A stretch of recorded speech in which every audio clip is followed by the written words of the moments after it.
This is the Byzantine Coin Podcast, where we celebrate and discuss all things numismatic from the Byzantine era of the Roman Empire. My name is Kyle Bolin, and this is episode 25. Today, we have a special guest with us, Ed Anderson. He's a guru when it comes to bronze coins. So, this episode is going to be all about Byzantine AE, the bronze coinage that's out there.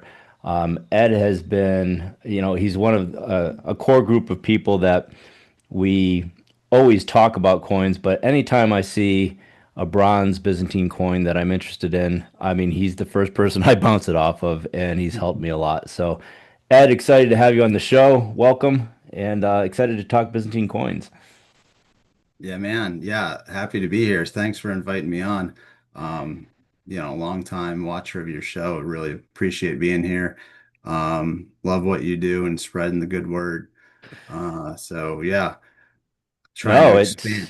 it's awesome to have you on. I mean, we've been talking over Facebook for years now, and the Discord Mhm. group, and I mean, you have like an encyclopedic knowledge of Byzantine bronze. I mean, how did you get into Byzantine coinage and bronze coinage in general?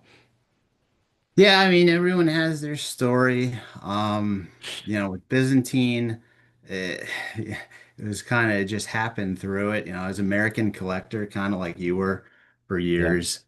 Um, and then frankly, started watching some TV, seeing medieval coins were a thing, started looking into that, found out they're not cheap either, the English stuff. yeah. Um, had some kids, in 2019, 2021, found out, wow, kids are expensive.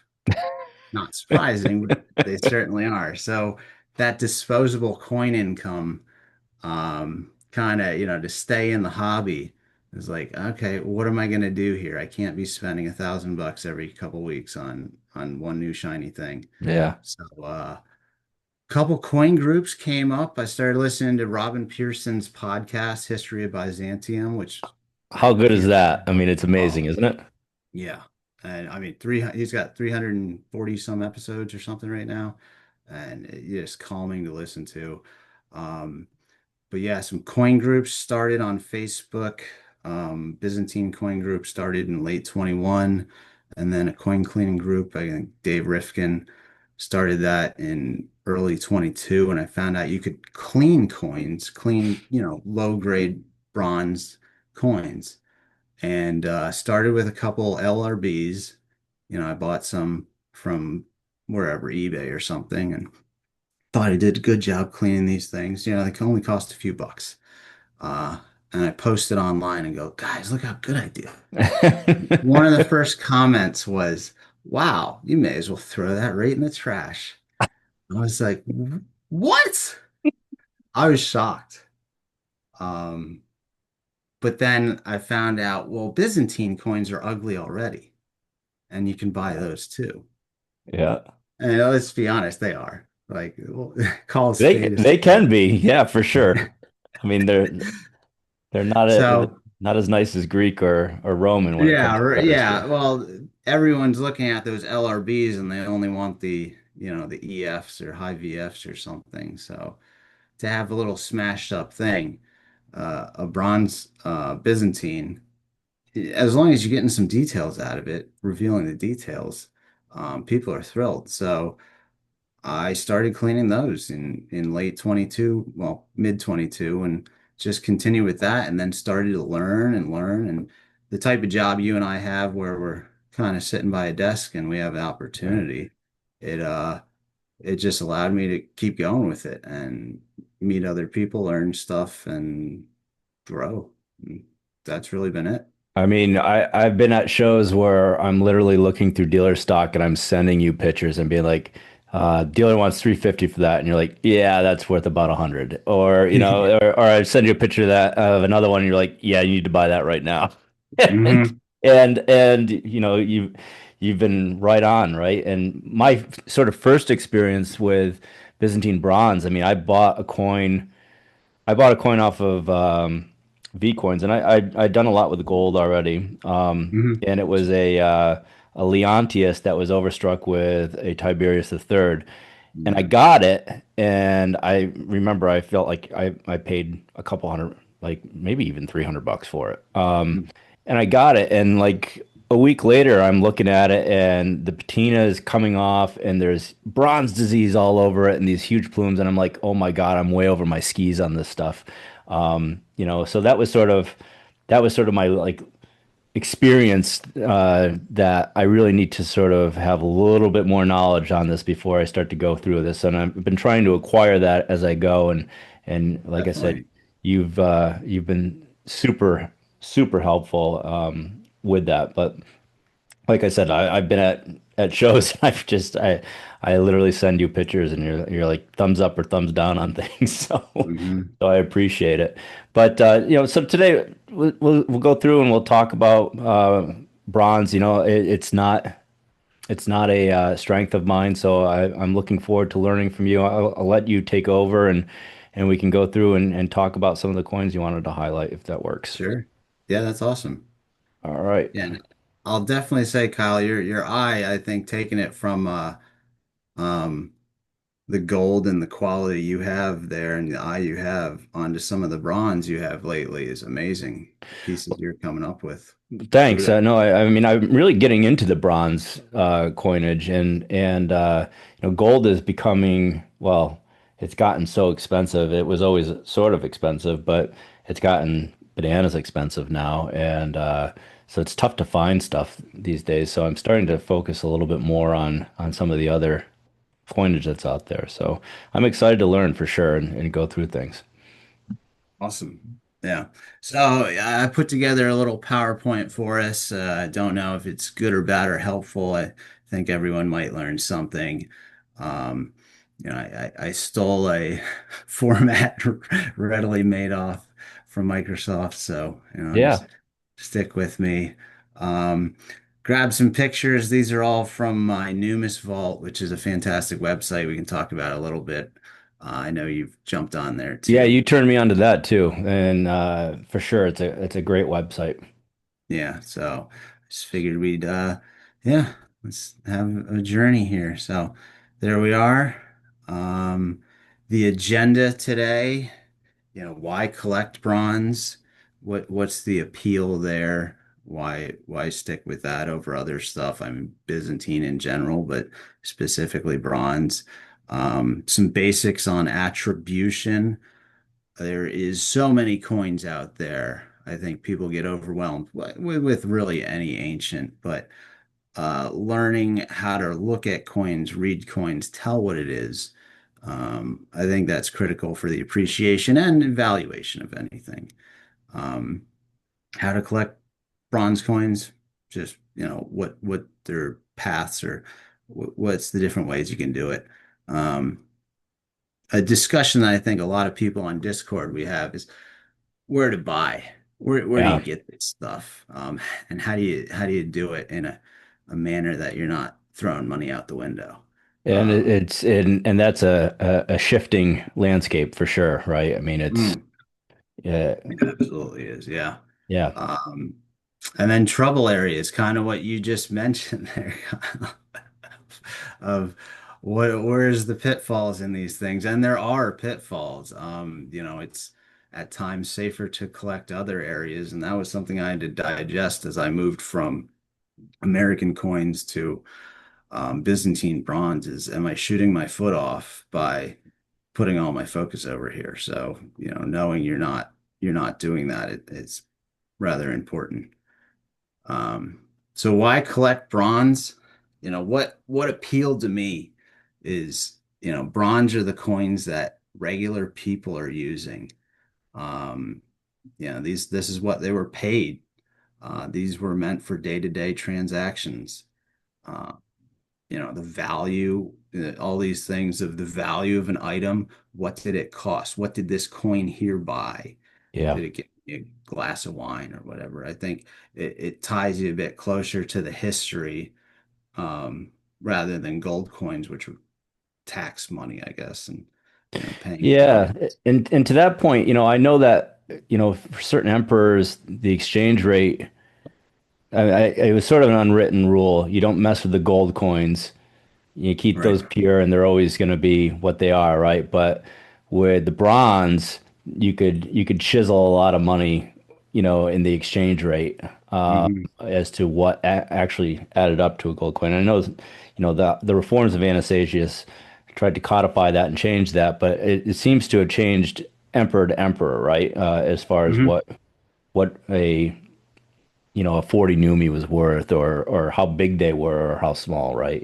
So it's Yeah, absolutely. Yeah, exchange rates, modified. There was quite a few lesser known reforms over the periods, and that always adjusted it. What did it buy versus the gold, which yeah, was rather set.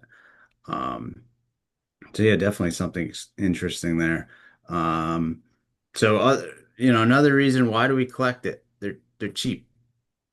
Byzantine bronze coins for the entry level market is relatively inexpensive. And you and I know that's not the case all the time. If you're looking at CNG sold or, the bigger auction houses, but if you have $50 to spend, you can get a pretty decent coin. So the entry to market isn't that high. And you can get pretty impressive pieces depending on where you're buying them from. So I think that's appealing to a younger market or an unsure market of getting in. sure. No, I mean, yeah, the barriers to entry are much lower, right? I mean, I've thought about in terms of like how cool it would be to buy, maybe a job lot or something like that, and like bring them to a school, Hmm. middle school kids, and just hand them out and be like, here you go, check out Yeah. this ancient coin, and you know, to your point, you can get some things for $50 and it's a pretty good deal, right? But you could even, I mean, with your skill set, you could even get something much cheaper in a group lot and do some cleaning on it or some work on it, and next thing you know, you've got a pretty cracking coin. Oh yeah. Just a recent auction I bought from uh auction with high shipping rates, and I think it turned Yeah. off a lot of people, but they had some absolutely amazing unclean coins in there, and you quickly 10x, 20x the value on a coin by, doing some light work on it. Yeah, that's awesome. So yeah, it's certainly that, that's part of the appeal. That's part of why I'm here is that kind of fun and teaching other people you could do that too. And there's so much material still coming to market right now. Um, gold coin's a gold coin. Everyone recognizes that, and Yeah. that's going to have, a base value certainly. But these unclean stuff are still coming to market through a lot of these auction houses, and there's a lot of opportunity. So, And they yeah. made, and one of the things you point out here is the massive variety. I mean, they made tons of these coins. I mean, the amount of coins that they minted. I mean, gold too, but bronze especially. I mean, there is so many of them minted, and they're all on the ground, and it's just a question of finding them and hoping that they survive that process of being buried, Mhm. right? Yeah, yeah, that's the challenging, the hunt um portion of it is some of these coins didn't make it. A lot of these coins didn't make it. Bronze disease, corrosion, Sure. who knows what. Just uh it's not to say that the coin that's been pulled out of the ground is a successful collectible coin anymore. So some of these bronze pieces are major rarities, and within the I guess corpus of Byzantine bronze, really appreciated because of that. Yeah. Um, Maybe Yeah. not so much for other people, but for you and I and a couple others, we're like, that's an awesome piece you got there. But you get an Um, awesome piece like that that's relatively rare, and you consign it to CNG or one of the other tier one auction houses that are out mhm. there. And next thing you know, you got people going after it, and they're going. I mean, they're going for like huge money sometimes, I think, which is Yeah, Amazing. above gold levels sometimes. Yeah, that's, I mean, the big collectors know, and I don't know if, there's a lot to talk about in seer attribution numbers and everything, but if that's a number that no one else has, if that 117 or whatever it might be, seer 117, that's a rare piece. And yeah, you're gonna have people needing to fill that slot and You just some need two interesting. people with, bank accounts that want it to Yeah, turn it into something big, right? absolutely. Yeah.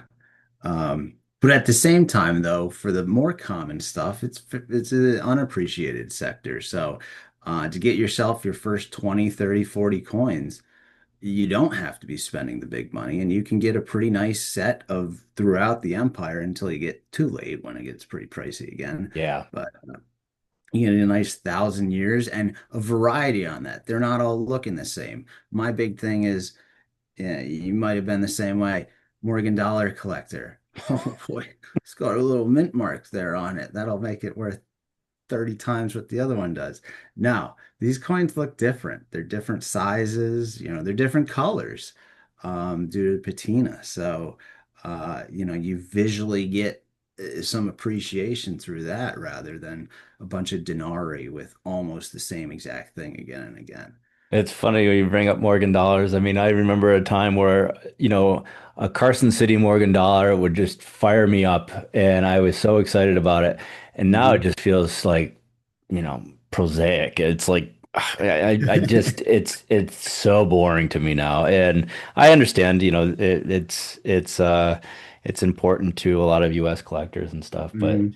as far as I'm concerned, it's just a bunch of coins that were all made, machine made, and they all look the same. Right. Yeah. Yeah.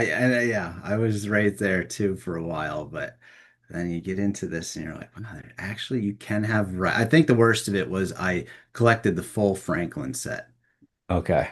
I mean, that's an easy set to collect, Yeah. but Yeah. I got done with it and I wasn't even done with it. And I was like, I don't even want to do this anymore. And then I got done with it. And the first thing I thought was, I gotta sell this thing. 36 of the same coin. The full bell lines. Isn't that one of the Yeah. they Yeah. That's measure, what we went for. Absolutely. Yeah. full bell lines? Yeah. No, I was Hmm. with you, man. I did the same thing, and I was like, oh, I'm gonna collect, I'm gonna go after V nickels, and I'm like, I got like four or five of them. I'm like, oh my God, this is boring, and I just like, I'm not going after V nickels anymore. Mm. Yeah. So So that to me is a fantastic reason why, for a typeset collector or somebody that this is an area that you've so much volume and visually stunning stuff that you can appreciate. yeah, absolutely. No, I couldn't agree more. Yeah. So they had a nice quote in there. So got this fantastic quote. Byzantine bronze coins. I suppose they look pretty okay. Yeah, And then it doesn't surprise me.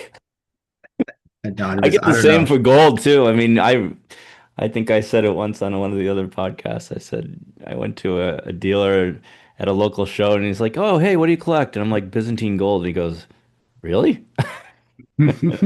I've never heard anybody say that in 30 years. Wow. I'm like, Congrats. all Yeah. right, well, yeah, Somebody's doing it, I suppose, but we're out yeah, there. even us collectors though, we appreciate we're rare birds to an extent. But Yeah, for sure, for sure. so yeah, learning, the attribution stuff. And this can be a learning curve just like anything. Um, everything means something initially, and I fell victim of this, of looking at these coins and thinking like, there's a bunch of arbitrary marks and stuff on there, and it doesn't really mean anything. Um, but that's not the case. Very, very infrequently, there is just some scribble or nothings. But many of the things on these coins, they're simple enough that they were putting these, the lines, the letters, the legends, all of it is there for a reason, and it identifies something. Hmm. Um, and that's going to steer you to a rare coin or a very common coin. Um, so when you're looking through attributions, when you're looking through an auction, to have the mint mark in one area versus another area, or a certain regnal date on there or something, those are all identifying of potential rarity coin, or something that was just a regular year coin, and there might be, you know 20 or 30 years worth of those things. So it's, as with any coin, it's important to qualify every single part of it when you're looking at them. Um, and the most basic of that is the denomination letter. So the denomination system was introduced by Anastasius um, in 498 with the major reform, and he did the basic, the one, the numis or whatever. Although I've heard it's also the 2.5, the five, which actually came in 512, the 10, 20, and 40, and that's your basic denomination letters of I. K, epsilon. I'm not saying them in order now, but and then Sure. the M. So those are your basic ones to identify, and that ran up through uh, mid mid 8th century. I think at you know kind of ended with Constantine V, and I'm sure somebody is going to correct me on this if there's one oddball situation, but that's your basic denomination letters. And then there's some oddballs in there, and that's when it gets exciting. Right. There's plenty of different denominations, and that's what drew me in. And we can speak about that more some other time. But there's technically like the Alexandrian standard. Over here, we have a Cherson coin with the H. Yeah. They have their own standard. The Thessalonica standard during Justinian's reign and during Justin's reign had, the 1.5, 3, 4, 8, 16. So there's quite a few there. So a lot of variety in that regard. And Um, and you know what's interesting, not to interrupt you, is like you mentioned the Thessalonica standard. I know that there are solidi from like Focus, let's say, that they've identified or assigned maybe to the Thessalonica Mint based on bronzes that were done in the same style that had the hmm, Thessalonica Mint mark on it. So, that understanding the overall corpus of coinage is important from when you're looking at attributions because to your point, each provincial mint or the capital mint had its own style at a certain mhm. time, and being able to understand that can help you attribute other things that are out there. So it's really cool stuff. Yeah, absolutely. Yeah. Um, And with that, understanding the reform, so sizing. So, coins varied in sizes, the bronze stuff, while the solidi continued wonderfully from what Constantine one's time through, you help me out, Kyle, Yeah, I think it pretty ended late there. around oh boy, Constantine the Seventh, maybe. Yeah, that sounds right. Um, but that whole time, bronze coins just all over the map, even if you're focusing on the fullest sizing. The first reform, they were supposed to be about 10 grams, and then the second reform in 512, because the ratio wasn't good enough. The Right. numis, the one or the 2.5, whatever you're going to call it, was so much heavier in comparison to maybe a 1 gram Numis, and then you're saying a 10 gram thing is worth 40 times that. That math doesn't work. So, Granted, I so don't the think it so was the an weight, exact the ratio. weight and size. I mean, I know it was a lot of it had to do with imperial codification, as far as this is what the exchange rate is to a gold solidus or to, Yes. and so whether it was like a big phallus like Anastasius or a smaller phallus later, it just depended on the administration at the time and what they were enforcing from a exchange rate. Am I wrong hmm in that? No, that sounds correct.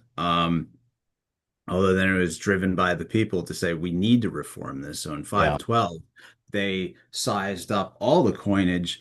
I'm going to say about 80%. So you went from about a 10 gram fullest to an 18 gram fullest. And again, these I'm using rough numbers, and somebody's going to correct me. I know they will. Um, but now you have that much. bigger foci in a matter of 14 years. Yeah. And that continued for a while, and then you have another one in Justinian's big reform, and when they added the regnal years in 538, and now you have a 24-gram standard. Hmm. And that was maintained only a short amount of time and then drifting downward slowly as the empire was kind of beginning to be eroded and they were, changing things. But then you just have this for 1,000 years, the bronze size is adjusting. During the 20 years anarchy, you had like a 4.8 gram standard on the full eye. So, over 170 years, you have a 6x reduction.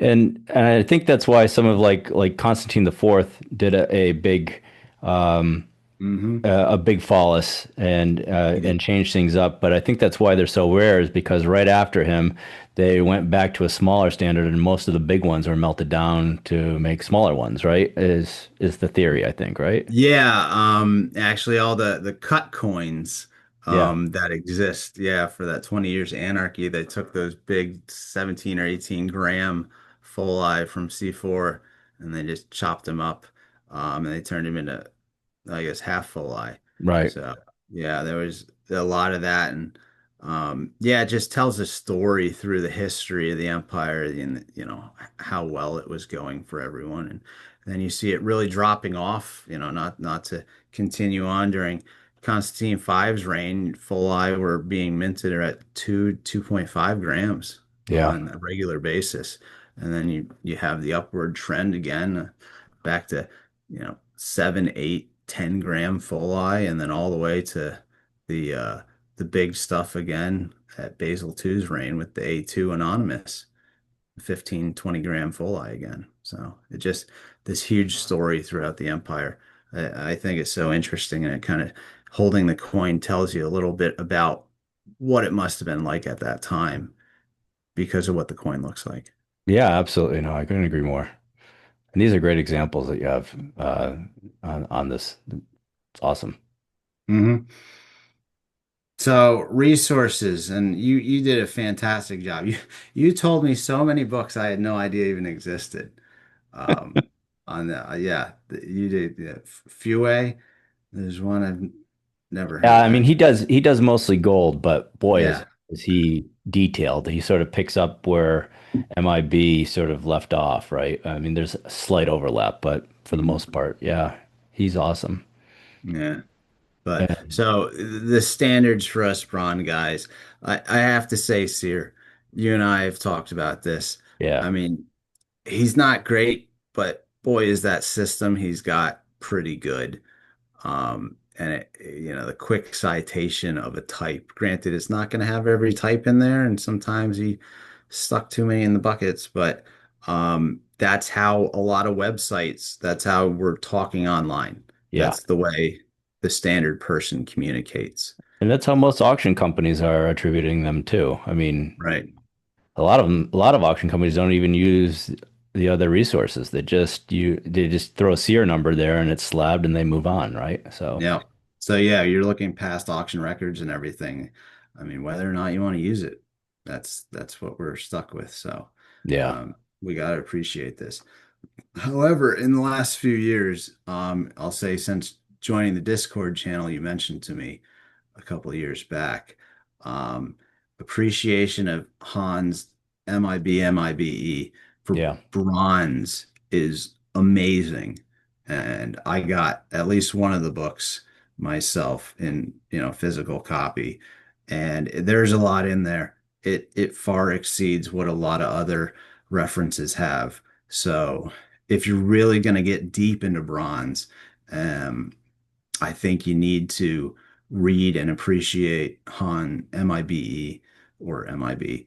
Um, Yeah, I mean, MIB is great. It's in German. That's the, I mean, mhm. and if you speak German, awesome, but I don't. And I would have to, I'd have to either put it into a translator, different things like that. Yeah, And I think it's online, but MIB is in English, and it's sort of right. an updated version of the first two volumes of MIB. The problem is Han didn't come out with a third volume, and Mhm.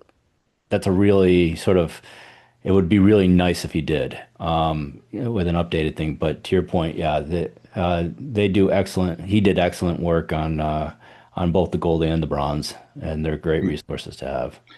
Yeah, there's leaflets at the and I didn't appreciate it early on, but there's leaflets at these foldouts at the end, and it gives almost every single coin, and it's little hand drawings more or less, but it's to tailor or to target the actual minting dates of certain types. So you have so many different types within an emperor, and prior to regnal dates, you don't know when those really came out. So Right. he through that he actually has narrowed it down, right or wrong. I haven't, obviously checked his work by any means, but you can find out this coin was minted in a 2 to 3 year period.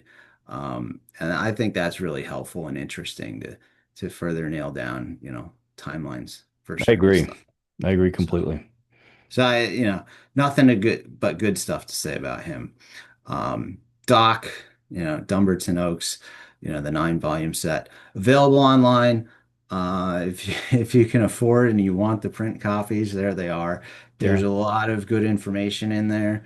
Um, it does seem to be a bit dated on the earlier stuff, Yeah. but again, that's a standard that a lot of us use. Uh, the late Byzantine coins, we're not late collectors, Kyle, Right. No. right? We don't care that much. But apparently, this is a fantastic reference with a lot of pictures in there, which is beneficial for attributing to stuff. I did get this book. I don't use it much, but it's a fantastic reference, I think, for the Oxford collection and yeah, quite thorough. And then a Yeah, new one. I've never read it or looked at it. I don't own it either. And to your point, Yeah, I typically I stop after 12:04 on most stuff, yeah, right. but I know that there is a dedicated base on this and they recommend this book a lot just like you. So, yeah, I'll have to I check. felt I had to include it because there's going to be some people who say you can't leave us all out. We're matter too. They do, and those coins are bringing quite impressive money. I'd say they'd say they matter more than a lot of us actually. But Right. Yeah, it's and it's a whole new world because I can remember, 8, 10 years ago, I mean, they weren't even an afterthought. I don't know. They were just there was zero yeah, interest. just too ugly to collect. Yeah. Yeah. Yeah. But no, there's a lot there, and there's a lot of history, and there's a couple good references out there, including Doc on it that Yeah. really outlines this stuff. So don't forget the late guys. And then Sommer, another one I don't own or haven't read, but I've heard good things. It's in German, to my Yeah. understanding. I think what I have pictured here is the first one, but I've heard that it's done a good job. So, if someone wants to pick it up, I see the German auction houses are using Somref now. Yeah. Yeah. The German auction houses like to cite it. Yeah. I don't love it as a resource. I feel like it's like this might upset some people, but I feel like it's diet seer. And it's good, don't get me wrong, and it's worth having, but I I think still seer is the way to go Yeah. on most things. And you point out correctly, in my opinion, the cataloging system that they use and just counting up from one. And I find that much easier to use. But, I mean, I've seen French auction houses still cite like Bibliothèque Nationale or the Oh, British Museum collection. And those things haven't been cataloged since like, the early 1900s. Well, 1908. Yeah. Yeah. Bibliothèque Nationale was like 1970, um, Okay. but yeah, so it's interesting to see what different auction houses use for cataloging. So Yeah. So Sommer's an option out there, but yeah, I think you and I and most others still stick with what we got. yeah, yeah, And moving on from that, the online resources, as we discussed, sticking with Sear. the online resources are using Seer as the baseline. Um, Before that, I wanted to talk about one of the websites that really taught me when I was first starting out. As you're first starting, I feel like you're apprehensive to start reaching out, the communities and Yeah. start just tripping over yourself. You want to know enough that at least you have some idea of what you're saying to have a conversation. And I got to give credit to Augustus Coins. It's Warren Etsy's website. I found it through Google. It is I think he's more of a Roman collector, but he really focuses a good bit on Byzantine, and he's put nice 15 to 20 pages of a website in a pretty ugly format, but just absolutely wonderful information discussing all different points and pieces on what the coins are, the period of history and everything. And I really recommend it for anyone that's not, already at a above novice level to read the website. Sometimes he gets really deep into stuff.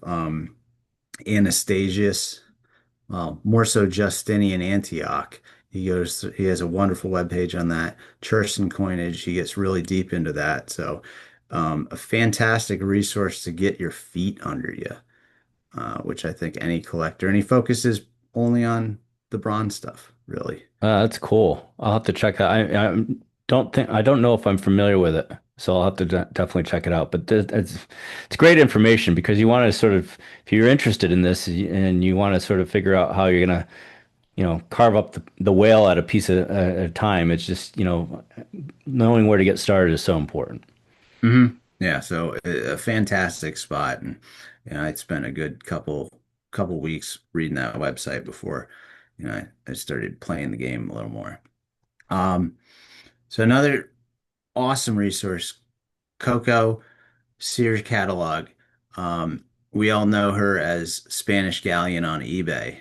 She's, I think, either Spain or Portugal based, and she is just a monster on generating some Byzantine content.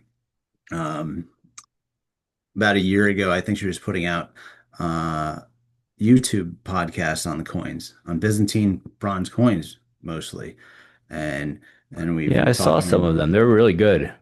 Yeah, she does an excellent job on that.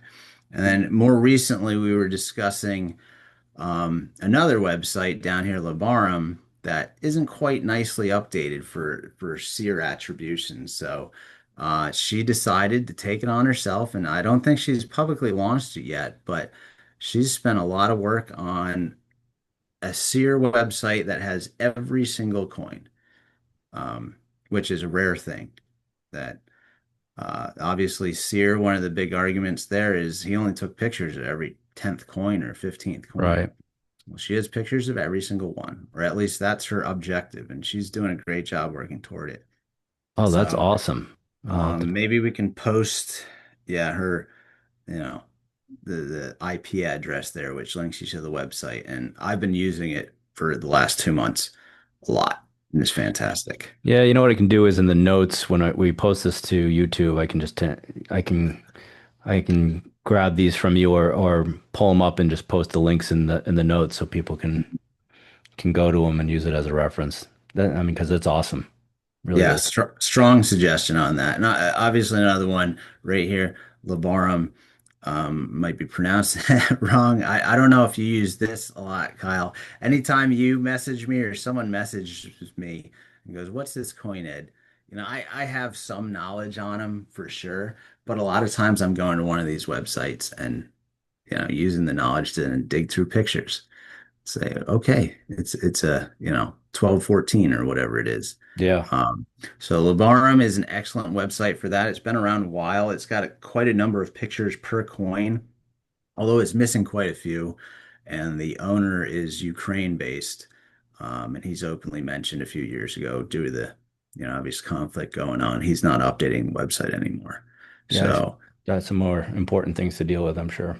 yeah, but that's been a fantastic resource for a while. So I do recommend that. Um, Early Byzantine copper coins. I wasn't aware of this until about 2 years ago. I don't know his name off the top of my head. He decided about 10 years ago to put together about 30 to 35 chapter book specifically on the bronze coinage. Wow. And he gets pretty deep into certain areas that we don't really think about. Um, and he's still actively updating it. He's using current sales on Bidder for types that, very infrequently or really never come up. And he's updated it as recently as last year to reflect Oh, those. that's cool. So, yeah, another free, all these are free websites. These, open access to everyone. Yep. Um, so do check that out. And it's mostly a picture guide and, it's got the metrology and stuff in there. It doesn't talk a whole lot about it. There's not a lot of commentary, but valuable stuff for sure. Oh, Um, great. Doc, we know it. It's available online. There it is, all nine books. Um, so, feel free to use that. Forum Ancient Coin Fakes. This is another one I use quite a lot. Yep. Um, I know, you know, what Seer has some fakes in the back, but this is a good guide. You have to sign up for the website. It's free, but they have probably all the known fakes for the last 20 years that are published. I don't know if it's still actively put out there, but that's the concern in anything is, am I buying a fake? Well, that's Um, it. Yep. 100%. yeah, because we don't know. And, all the NGC stuff and all these other things. And I know you've gone through that, Kyle, of, you know, do we really know? This is an area where they have the published fakes. So if you have a question before you're getting into a coin, that's a good resource that you can check it out yourself. Yeah. And it'll have, 90% of what's out there. Um, and then just AC search. If anyone doesn't know, that's past auction lookups Yeah. for the last 25 years. I use it literally every day. Um, just use your search stuff. So, Yeah, one thing I will say, AC search is great. They don't always have all the auction houses reporting their right. stuff to it, but it's a good spot to, typically I'll plug in the seer number and Follis or Solidus or something like that, and whatever comes up, it's a pretty good understanding of what's been sold over to your point in the last 25 years. So yeah. Yeah. And sometimes you gotta, get tricky with it. Not everyone's having the SEER number or Right, right. whatever way they have it, but you're trying to find out, is this esoteric bronze thing something special, or, am I just typing in the wrong stuff and there's actually 70 of them out there? So I've got a question for you. The coin, this Anastasius or Justinian phallus that is pictured here. Now that's Hmm. got what's called sand patina, right? And Yes. so I know there's a lot of controversy in that because that was a legitimate patina for a while, and then it sounds like some people are finding coins and then they bake them in ovens. Is that right, or something along those lines, or did it do something to give that an artificial patina, right? Well, there's several ways on doing that. And that's one of the big concerns out right now, or more so about a year or 2 years ago, are these falsified patinas and these unnatural patinas of they're finding these coins and who knows what condition they're being found in. Um, so they're processing them in some way. And initially, I'll say about 4 to 5 years ago, it was keeping the patina natural. So the actual what grew onto the coin was fine. It would have been cleaned, but there was bad contrast. Yeah. So for a little while there, and we can discuss this further, they were adding a type of glue to it and then painting a brick dust on it, and you'd get a nice contrast. And I would bet you that's what that coin is there. I mean, So it it's really brings out the devices, right? I mean, it makes it look better, but it's art. I mean, I would say, is it like yeah, nine times I out of would. 10 it's artificial? If it looks like that, if you have an even bright color like that, it's more than likely artificial. Yeah. Absolutely.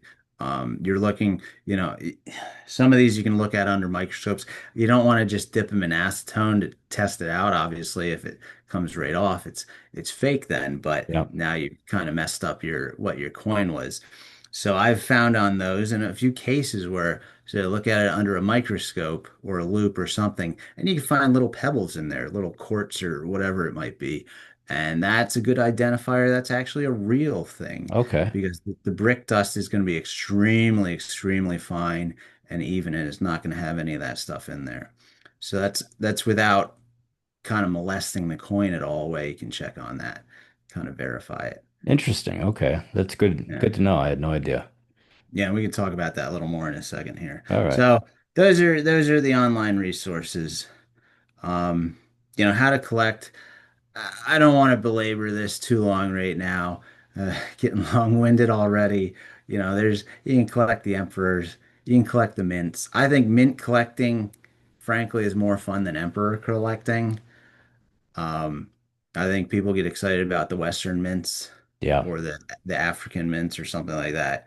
So, there's tons of emperors, there's tons of mints. Denominations is what I did for a while. That's what I focused on in 22 and 23 is I wanted every single esoteric denomination, the 1.5, the 3, the 2, all those little guys, all the 33. Mhm. I thought that was the cool typeset. So, there's that. Collect a certain period, um, Middle Empire, Late Empire, whatever excites you history wise, you get better touchstones to understanding, the emperors at that time and see that.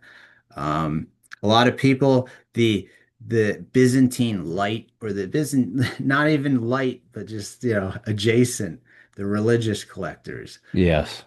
What's ever so popular are the anonymous foci at Christmas time. You Sure. know, you can't keep them on the shelves. So, It's they're big crossover coins, right? yeah, You know, absolutely. and I'm curious. So, one of the things that I did with my gold focus was obviously style and rarity is important, but I was a big pedigree guy, and Hmm. if I could find the pedigree, that was even more exciting to me than like Yeah. bidding on something that the pedigree was focused. But with bronze, realizing that most of the auctions, not all, didn't picture their bronze or they were bigger group lots, right? Um, Hmm. do you find that, I mean, when I look at some of the stuff that's sold and it's got a like there was a Justinian phallus with a hunt pedigree that I remember from a CNG auction that went for Yeah, I remember that one too. Yeah, like close yeah. to $5,000, It right? was And amazing. Yeah, it shot way up there. yeah, and I mean, without the pedigree, would that have been more than a $700 or $800 coin? And even Right. then, that's still sort of a stretch. So I don't know. Do you find that pedigree, plays as important a role with bronze, or what's your thoughts I on that? think, yeah, the quality ones that you're mentioning, I specifically remember that Justinian, that was the coin to have. Not only condition, it was kind of, a double whammy. It was Yeah, a fantastic coin to start with, but then to have that hunt pedigree with it, whoever collector had that, that was the best coin you could have of that yeah, type.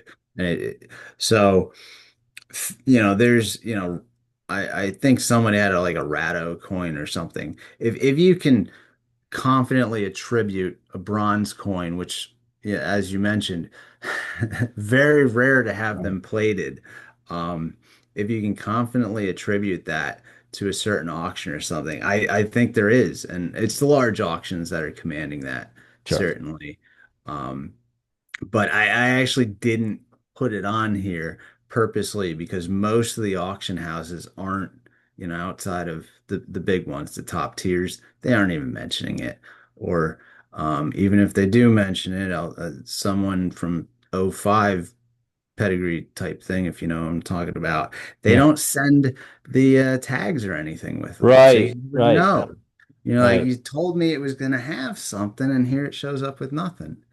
Um, Yeah, I so mean that, it's becoming more of a thing, right? I mean with Loy's recent sort of Hmm. news where they're like, yeah, we can only ship certain coins to the United States. Yeah. And you go and look at the coins, it's like, oh, it's because they sold and it's provable that they sold before, I don't know, whatever date it was, but it looks like 2021 or 20. It's tough to tell, but Hmm. it's just I and then I've run into situations where it's like, okay, like I was on Vcoins once and there was like an Anastasius Follis there and it said pedigreed to a Glendinning sale in 1949. And I was like, well, that's Wow. cool.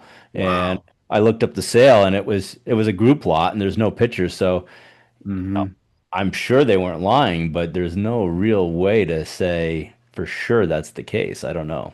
Yeah. So yeah. Yeah, so it is difficult in that I think until you're talking about the mid 90s, Yeah. that plating of these coins just, really didn't exist. But it does seem like at the top auction houses there is desire for that. Um, so yeah, certainly that's a way to do it without a doubt. No, that's awesome. And all these your coins? These are all my coins, and I got again credit to Numis Vault. He alerted me to this that you can sort it and it actually calibrates it based you use your screen Yeah. and you put a credit card on your screen and that sizes to the screen and then if you put the diameters of the coins in there it'll calibrate a certain picture so that's what it would realistically look like I'm right gonna there. have to get with you offline here and see because I've got all my stuff uploaded, but and I've put in most of the sizes, but I would love to sort of produce. I wonder if you can like take this as a file and then print it out as like a poster or something like that. Yeah, you know what, Or and get he's it framed. I mean, my wife would love to hang that up in her living room. there you go, yeah, right in the family room. Family picture down, Yeah, I don't see that flying, but still, I would like it. So Yeah, no, I think he would be probably tickled pink that there's interest in that. Yeah, I was really happy to so like, wow, that's cool, man. that's He's super doing cool for he's sure. doing stuff like this all the time. So yeah, kudos to Numa's fault again. Um, just a short, where to buy these things. And I know there's lots of opinions on how people buy coins and stuff. I'm a big bidder guy. Yeah. Bidder.com. That's where I'm at. Um, they have just auctions every day. There's plenty of auction houses. Some are good, some are bad. Um, and to say something before we even start is attributions. I think because of the value on some of these coins, the attributions on them, the auction houses going through, they're spurious at best. Yeah. Um, Yep. you need to know, you need to be doing your own research. Don't take someone's word on it that this is a rare emperor, rare mint, rare whatever. That could just be a hope and a wish, and you're buying something that's worth 20 bucks and they're selling it for 200. Right. So, you need to qualify it yourself. And that does make it a little scary and a learning curve to it. But certain auction houses are better. Yep. But I completely agree with this. And, I've talked about this many times.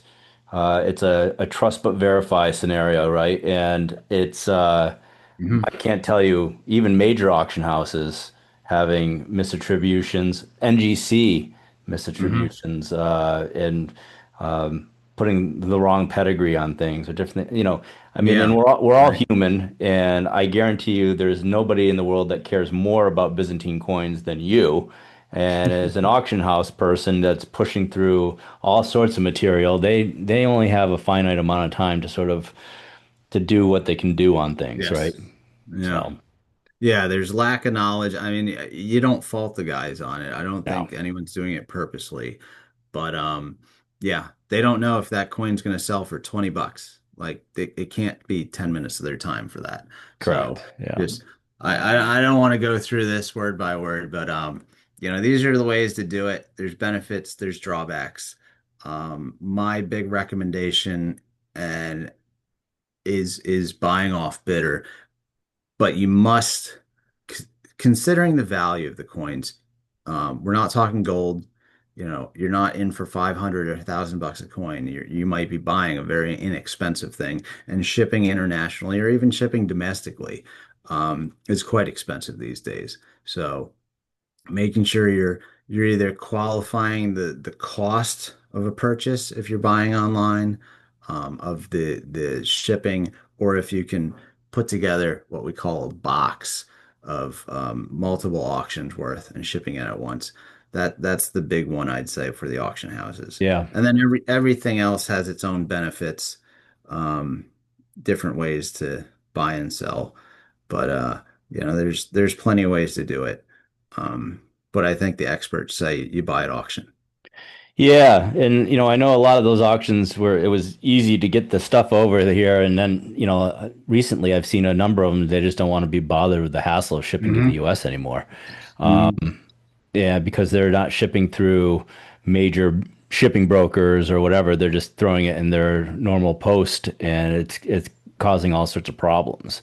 Um, Yeah. which is unfortunate because I've seen some nice coins that I've been like, oh, I would bid on that, but it's like, okay, well, they're not shipping here, and you know, The so last 6 months, yeah, it's gotten quite tricky. Or, you wonder, am I putting money somewhere? It's just flying off into the ether afterwards. So there is a yeah, push to American auction houses and American, dealers and everything. And I don't have anything negative to say about that. But because of it, I think if you're a little open to risk, you can get even a better hmm deal as yeah. long as you're willing to, look And a bit. those American auction houses, Stacks, Heritage, CNG, they got a lot of eyes on them and a lot of people who Mhm. don't want to be bothered with any of this crap, and You they're bet. just.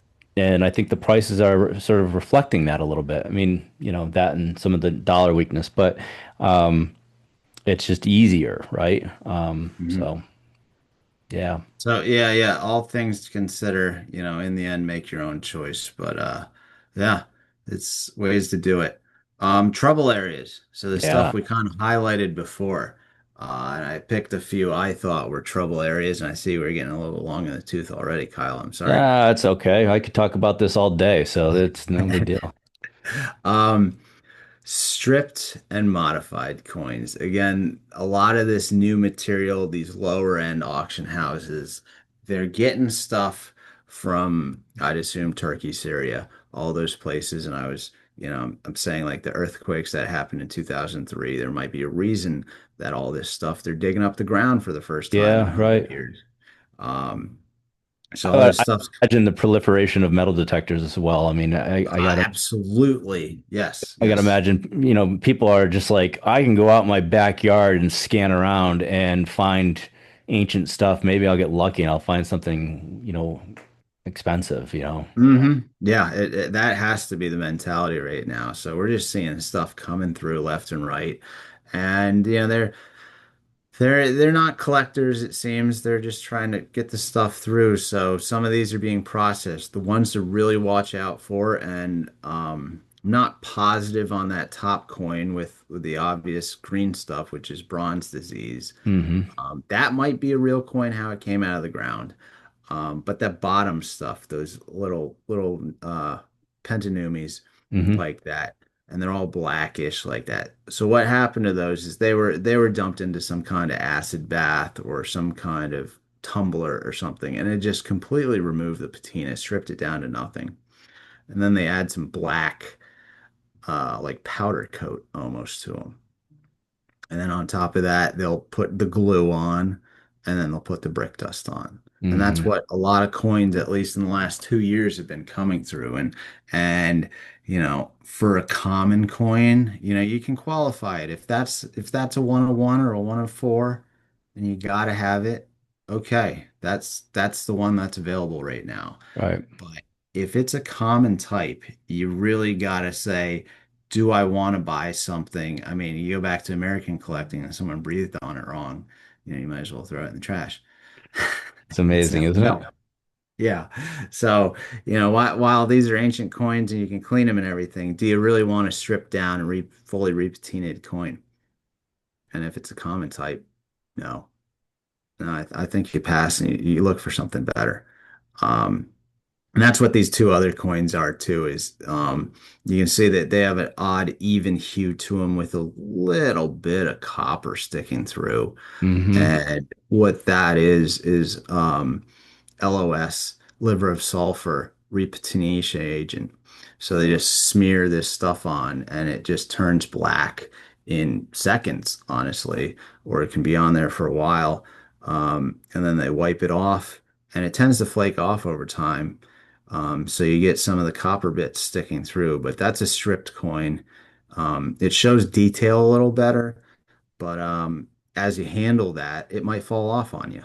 Yeah, And it's happened to me, like I said, and it was eye-opening. I was like, wow, I don't know a lot about this stuff, and mhm. you buy something that's been repatinaed, and then the patina comes off. It's like, ugh, all right, Yeah, what am I supposed to do unless you're yeah, capable to manage it yourself? Yeah. yeah, So when you see something like that, if you see a really even looking color to a coin that's usually a gray or black, I would recommend staying away unless it's some kind of ultra rare type. Um, the that's great. bronze disease, going back to that, so that's going to eat your coin over time. That eats pits in there, but at the same time, it's treatable. There's chemical treatments, sodium sesquicarbonate, the common one to do it. You do some mechanical work to take it off, then you soak it for a number of days. It's not, if you're using the right chemical at the right strength, it doesn't harm the coin that much.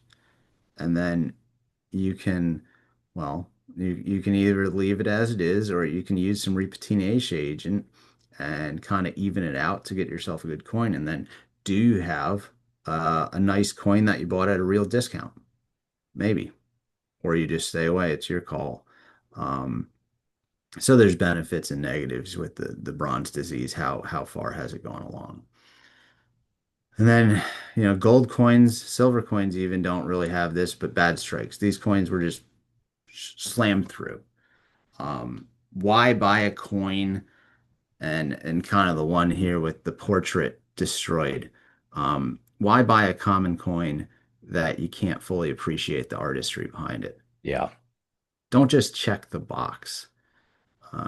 Get a coin that looks like it should look like. So, and then that's personal taste. Qualify it as you want. I mean, it's Um, buy the best coin you can afford, right? But to your sure. point, that I think that's Constantine the Seventh, Yeah. and those had some really nice strikes and portraits on them, and they're fairly widely available, as I recall. So, wait, Mhm. pick your moments. Yeah, if you know it's a common type, and of course you need to know I can get that coin anywhere Yeah. tomorrow. I don't have to buy this one right here now. So it's some things to watch out for. Briefly, communities for Byzantine in general. Like I love this platform, Kyle. This is awesome. Other places to talk about it. Numis forums Yeah. is I think you're active on there a little bit. Yeah, I am less than I would like to be, but there's a lot of good information on there for sure. Yeah, a lot of good collectors. I regret I usually don't make the good posts either. I'm just, saying like, here, I look at this coin, it's cool. Yeah, right. Right. Some people go, ah, it's neat. And that's about it. But at least you we're in a place with like-minded people. Yes. Um, We can actually talk about the things we like without boring the yeah. hell out of people. Yeah. So, There's eight, yeah, yeah. The eight other people who like this stuff. And then you have Facebook ancient groups. I will say they're good for ancients. They're not good for Byzantine. There's not a huge following or discussion points I for would, yeah, Byzantine. I share a few things on there once in a while, less so these days. The ancient group is good about just collecting in general and some Right. of the things that are going on in the overall collector sphere. I know that there's a Byzantine coin group too, but that's hit and miss as well. I'm I guess what am I, an admin or something or Yeah. Right. moderator, but I don't do anything with that. And that's got a lot of people on there, but I would have for a while I'd have to approve stuff that would go through and we just have so much stuff coming from Middle Eastern countries or different countries like that that it's just irrelevant or who knows what. And I'm like, I'm not approving that. So Yeah, I'm right there with you on it, and it's like, oh, starved for good content, and it just doesn't show up frequently. yeah, But it doesn't. that's another place. That's where I started, and that's where you and I met, and Yeah, yeah, it's absolutely. good. The one I'm hot on these days, Discord. Sure. Yeah, again, you the one who alerted me to it. It's, an active chat room really, and it's specifically not only ancient coins but Byzantine coins. And there's, enthusiastic people who are there.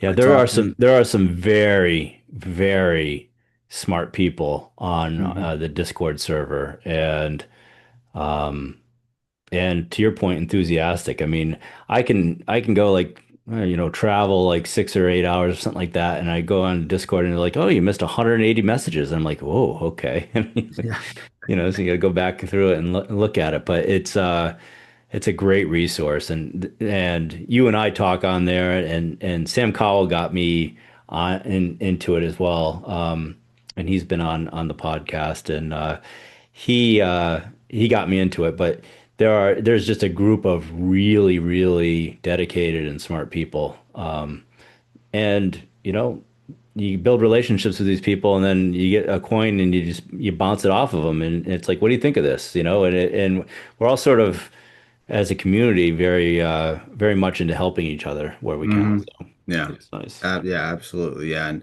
I like the quick responses. You don't have to put a lot of thought into it. You just Yeah, say like, what do you guys think about this, that, and talk about an auction or whatever. right. It's free flowing thought.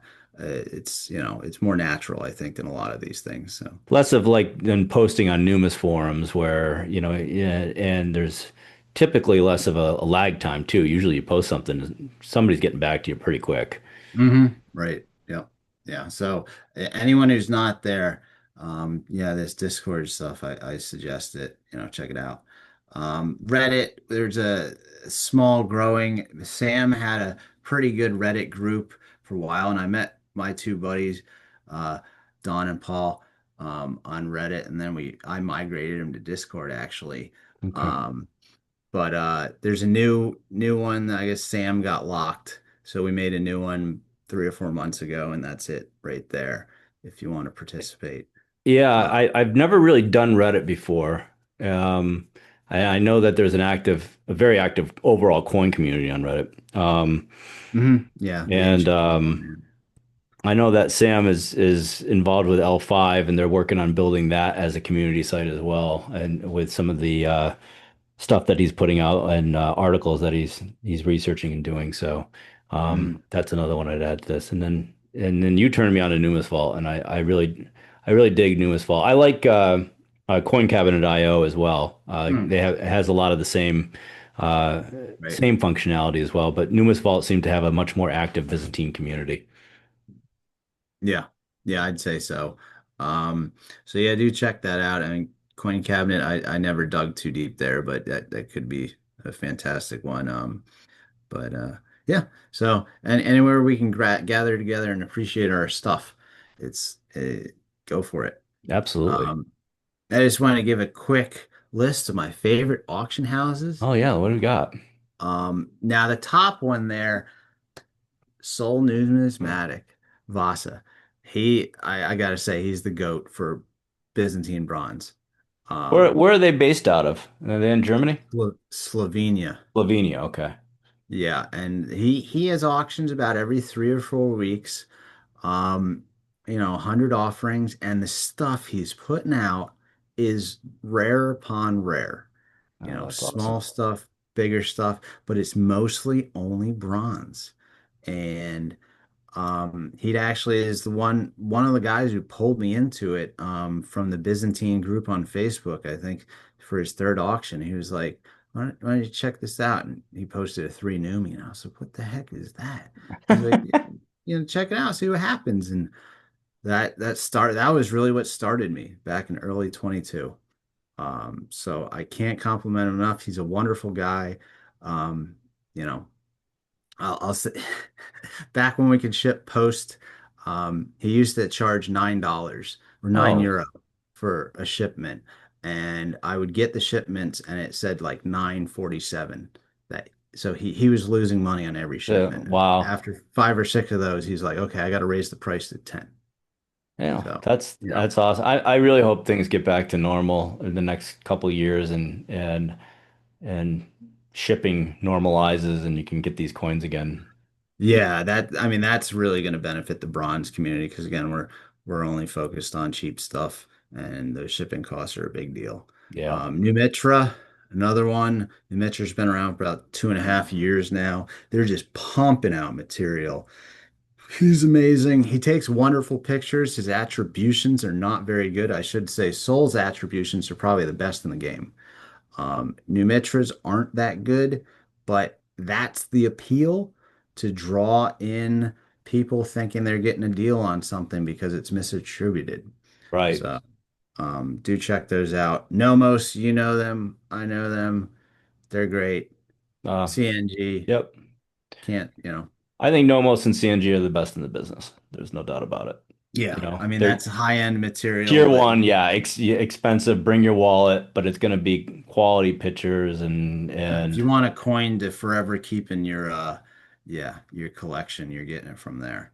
yeah. Um and then some more I don't want to call anyone esoteric, but some I've been surprised with here.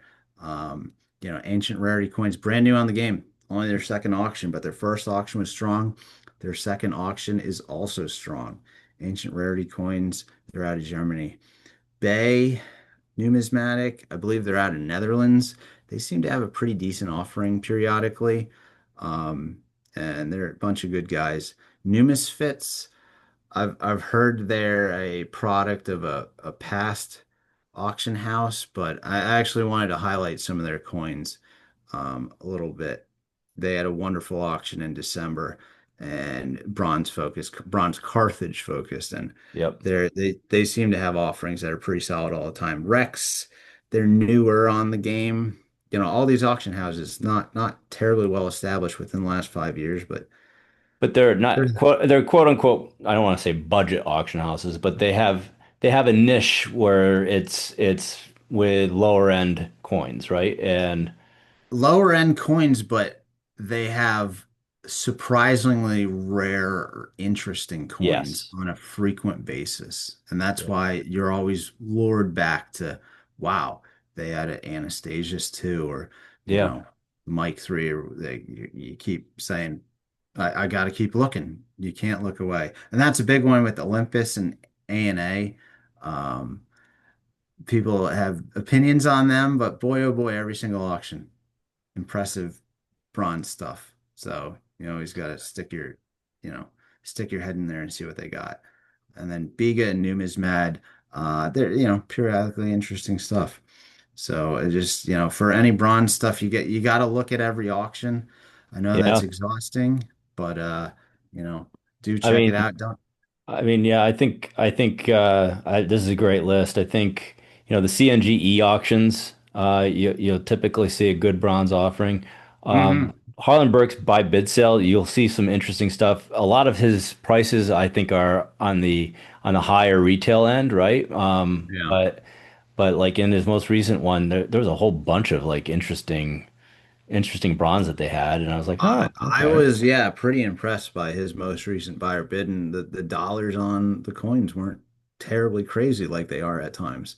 Yeah, and I So, think some of the things it's what the consigner wants to sell it for as opposed right. to, the pricing on it. I mean, I think there Uh-huh. was a Theodosius the third Yeah. bronze and it had like a $2,500 price tag on it, and I was like, what? Yeah, let's recalibrate ourselves. Yeah, Yeah. CNG just auctioned another one of these, and it was like Yeah. $300. So, Uh-huh. but Yeah. I think a lot of it depends on what the consigners are looking to get.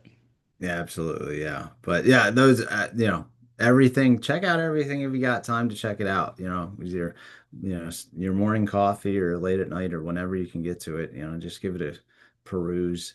Oh, I And love it. I mean, and for me, it's relaxing, and I yeah. just, I I love going through it at nighttime and just seeing what's out there, and and looking at it, and I'm like, oh, this is nice. And typically I'll ping you, and you're like, yep, I've seen that one.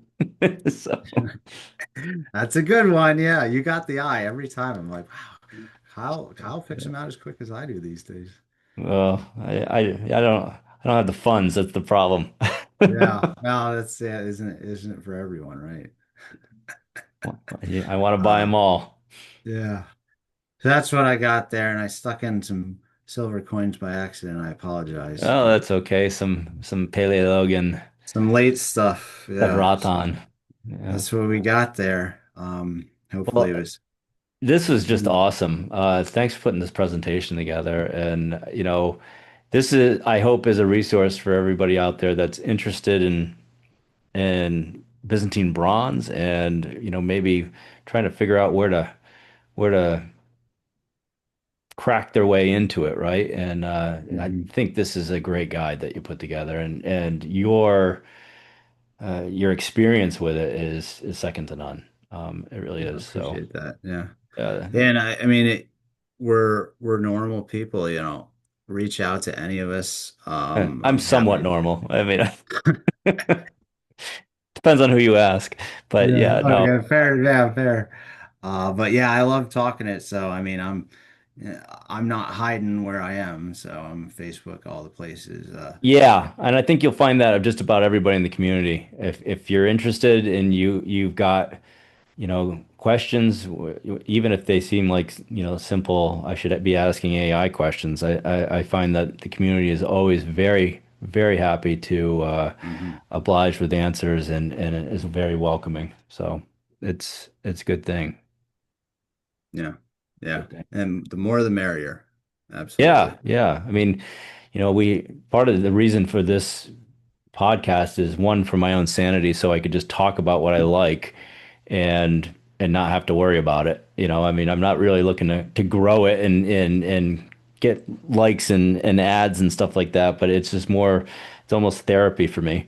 And and uh and then the other thing is I like to evangelize what we do. I mean, I'm passionate about it. You're passionate about it, and it's hopefully something that we can educate and get a new generation involved in. Because I mean, you look at this even 10 years ago. I mean, most Byzantine bronze collectors are on the younger side. For sure. At least that I've noticed, and Hmm. or at least the ones that I interact with, put it that way. And it's good to see that there's such interest in the history and in the coinage that sort of has come about over the years. So it's great. Yeah, yeah, awesome stuff. And yeah, again, thank you for having this podcast. I think it's helped, our community a bit on, I look forward to it every couple of weeks. Usually I'm in the hot tub listening. Nice. Well, it's I know my focus is gold, but I really want to learn more about bronze and the overall coinage in general. So, thanks for coming on and sharing your expertise with me and everyone else. So, I really appreciate it. Yeah, man, always happy to chat. Yeah, thanks for having me. So, I think that's going to wrap up episode 25. Appreciate everybody listening. Love everybody's comments and the interaction, and I look forward to talking with everybody on episode 26. Thanks, Ed. Yeah, thanks, Kyle. Have a good All one. right. See ya.